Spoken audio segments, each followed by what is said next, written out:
वालेकुम हुजूर, वालेकुम सलाम रहमतुल्लाह। मेरा नाम खैरुद्दीन है। बारूस आपकी कौम है या क्या है? जी हुजूर, बारूस से हमारा कौम का है, खानदानी नाम है खानदानी या नाम, कौमी नाम? खानदानी नाम। खानदानी नाम। इसका मतलब है कुछ या यूं ही बस नाम ही है? नहीं, असल में इसका भी मतलब है। जी है। क्या?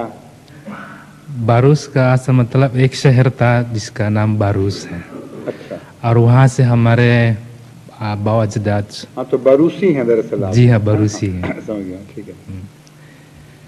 आपसे सवाल करना हुजूर। जी फरमाइए। पिछले माह तफसीर से हमें एक तफसीर हमें खात लिखा था कि कम अज़ कम अहमदी औरतें पर्दा चुन्नी करनी चाहिए। तो हमें मालूम नहीं उसको क्या कहते हैं, हमें देखा भी कभी नहीं किस तरह कहते हैं चुन्नी पर्दा। क्या? चुन्नी पर्दा। चुन्नी पर्दा? हाँ, हमें तो पता नहीं था क्या किस। आपको तो ये कहा था कि हज़रत मसीह मौऊद ने जी जो इस्लामी उसूल की फ़िलासफ़ी में जी कम अज़ कम पर्दे की तस्वीर खुद बनाई हुई है, ड्रॉ की हुई है, वो देख लें, दैट इज़ द मिनिमम। उसमें नहीं, मतलब चेहरा शामिल है इसमें। आप यहाँ से लाके यहाँ तक यूं ये अपने निशान खींचा हुआ है कि ये हिस्सा छोड़ा जा सकता है और बाकी सब कवर्ड हो। बाल भी नजर नहीं आना चाहिए। हाँ, बाल भी, मगर इस तरह नहीं कि आपके यहाँ जिस तरह इंडोनेशिया में है ये रिवाज। जी है। वो एक लट भी अगर निकल जाए बाहर दुपट्टे से तो कहते हैं नमाज नहीं होती, औरत की औरतों में बैठे बैठे। वहाँ उस किस्म का एम्फेसिस होता है ना, किसी तरफ भी वो गलत है। तो इस्लाम मोतदिल मज़हब है, अक़ल के मुताबिक मुतवाज़न फैसले करने चाहिए और किसी चीज़ में इंतहा पसंदी नहीं करनी चाहिए। इसलिए वो जो पर्दा है कि एक लट भी एक बाल भी नज़र आ जाएगा तो पर्दा टूट जाएगा, ये दुरुस्त नहीं है बात। असल पर्दे की रूह ये है कि औरत अपने आप को समेट के रखे और हया से रखे, और देखने वाले की अगर नज़र पड़ती भी है तो उसको गलत हौसला अफजाई ना हो। यह है बुनियाद पर्दे की। इस रूह इसको मदद करने की खातिर फिर कपड़े ओढ़ना या यहाँ तक चेहरे को लेके आना, ये सारी चीज़ें बतौर इमदाद के हैं। अच्छा। अगर ये चीज़ें हैं और वो असल रूह मौजूद है तो थोड़ी बहुत गलतियों पे उस पर एतराज़ जायज़ नहीं है। और अगर वैसे बुर्का पहना हुआ है लेकिन फैशनी कट हैं, उसकी शक्ल ऐसी है कि बदन नज़र आता है बल्कि ज़्यादा नुमायां तौर पर खूबसूरत होकर दिखाई देता हो और रूह मर जाती हो, तो उस बुरके का भी दरअसल वैसा फ़ायदा नहीं है। उसको तो आप ये कह सकते हैं कि खाना पूरी हो गई है, मगर इस हकीकी पर्दे को नज़रअंदाज कर दिया गया है। इसलिए बहुत सारे ऐसे हिस्से हैं जिनमें करने वाले के तक़वा के साथ बड़ा गहरा ताल्लुक़ है। दूसरे को एतराज़ नहीं करने चाहिए। ये जो मैंने बातें बता रहा हूँ आपको, जी, ये इसलिए नहीं बता रहा कि जो शख्स देखे कि किसी के पर्दे का कट ख़राब है या बुरके के तो वो उठ के उंगली उठानी शुरू कर दे कि फ़लाँ इस तरह करता है, फ़लाँ इस तरह करता है। ये एतराज़ की खातिर नहीं मैं बहाने बता रहा, ये बता रहा हूँ कि जिसने पहनना है वो इन बातों को मलहूज़ रखे, जिसने पर्दा करना है वो मलहूज़ रखे, वरना इनफरादी मामलात में दखल अंदाजियाँ इस किस्म की फितना पैदा करती हैं और बजाय इसके कि फ़ायदा पहुँचे और नुकसान हो जाता है। बाज़ दफ़ा लोग वैसे नेकियां रखते हैं, एक छोटी सी कमज़ोरी है, उसके ऊपर जब उंगलियां उठाएंगे आप या उसको तान का निशाना बनाएंगे तो उसका रहा सा तकवा भी जाता रहेगा और वो फिर रद्द अमल में भागेगा। वो शख्स हो कहेगा अच्छा फिर ऐसी बात है तो फिर मैं नहीं करीब आता। तो जमात में ऐसा माहौल रखना चाहिए कि इनफरादी तकवे का मयार बुलंद हो, लेकिन दूसरे खामखा एतराज़ या तानबाजी से काम ना लें। और अगर वो देखें कोई ऐसा नक्स तो उनको चाहिए कि खामोशी से उनको बताएं जिनका नक्स है। मसलन मैंने एक दफ़ा खुतबे में ये मज़मून बयान किया था कि हज़रत रसूल अकरम सल्लल्लाहु अलैहि वसल्लम ने एक बहुत ही अच्छा आईना हमें दिखा दिया है, और वो आईना ये है कि मोमिन दूसरे मोमिन का आईना होता है। अब आईना बाज़ खुसूसियात रखता है।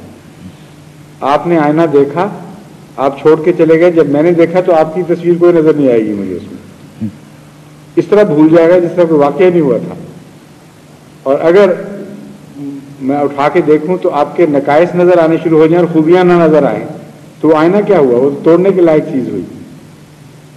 تو بعض لوگ یہ حرکتیں کرتے ہیں کہ جو مومن بھائی کو, اپنے بھائی کو دیکھتے ہیں اور اس کا عکس محفوظ رکھتے ہیں صرف برائیوں میں, اور پھر جب دوسرا ملتا ہے ان سے تو اس کو بتاتے ہیں کہ فلاں جو بھائی ہم نے دیکھا تھا اس میں یہ برائیاں ہیں. وہ رسول کریم صلی اللہ علیہ وسلم کی اس نصیحت سے وہ خود عاری ہو جاتے ہیں, اور یہ نقص اس سے بہت بڑا نقص ہے جو پردے میں بے احتیاطی کا نقص ہے یا اس قسم کی باتوں میں. تو جب میں نصیحتیں کرتا ہوں ان امور پہ تو ہرگز یہ مطلب نہیں کہ جماعت کی زبانیں کھلوا رہا ہوں ایک دوسرے بھائی کے خلاف, بلکہ یہ اس لیے بتاتا ہوں کہ جس نے خود اپنے لیے ایک لائحہ عمل تجویز کرنا ہے وہ دیکھے کہ اصل یہ ہے, بہترین یہ ہے, اور جو معیار سے گرا ہوا نظر آتا ہے اس کو آپ خاموش نصیحت کریں. جب وہ آپ کا آئینہ دیکھے تو اب اس تک صرف بات پہنچے, دوسرے کو آواز بھی نہ جائے اس کی. آئینہ خاموش پیغام دیتا ہے, اور جب آئینہ دیکھتے ہیں تو وہ غلط ایمفیسس نہیں کرتا, خوبیاں بھی دکھا رہا ہوتا ہے, برائیاں بھی دکھا رہا ہوتا ہے, نیوٹرل ہوتا ہے. اور جب بھی کرٹیسزم نیوٹرل ہو اس کے خلاف غصہ نہیں پیدا ہوتا. یہ ایک بنیادی نفسیات کا مسئلہ ہے جس کو بھلانے کے نتیجے میں کئی ناسے نہ صرف ناکام ہوتے ہیں بلکہ غلط رد عمل پیدا کرتے ہیں. ایک شخص کے متعلق جب یہ یقین ہو جائے کہ میرے حسن کو حسن دیکھ رہا ہے, میری بدی کو بدی دیکھ رہا ہے, اور اپنی طرف سے کوئی نہ مبالغہ کر رہا ہے نہ کمی کر رہا ہے, تو ایسے شخص کے خلاف کبھی رد عمل نہیں پیدا ہوتا.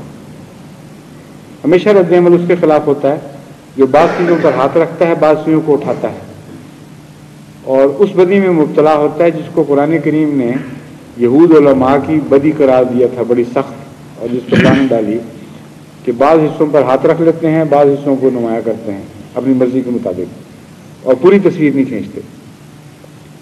تو آپ کا کام چونکہ مربی کا ہے, نصیحت کرنے کا ہے, جماعت انڈونیشیا میں ان باتوں پر زور دیں, ان سے کہیں پردے پر زور دینا اچھا ہے, جو نئی باتیں شروع ہوئی ہیں وغیرہ نہیں کھپائے, لیکن تان آمیزی پہ زور نہیں دینا. اور کسی میں نقص دیکھیں تو اس کو محبت اور پیار سے خاموشی سے سمجھائیں. اگر وہ نہیں سمجھتا تو اس کے بڑے کو بتائیں, اس کی بات نہیں مانتا تو پھر صدر سے بات کریں کہ علیحدگی میں کہ ہم نصیحت کرنا چاہتے ہیں, اور اگر نہیں تو پھر خدا پہ چھوڑیں, دعا بھی کریں اس کے لیے. لیکن دعا نہ کرنا, دل میں دکھ محسوس نہ کرنا اور انگلیاں اٹھانا اور تانے دینا, یہ ہرگز مومن کو زیبا نہیں ہے. اس سے بدیاں پیدا ہوں گی, نقائص دور نہیں ہوں گے. شکریہ. السلام علیکم. فرمائیے آپ.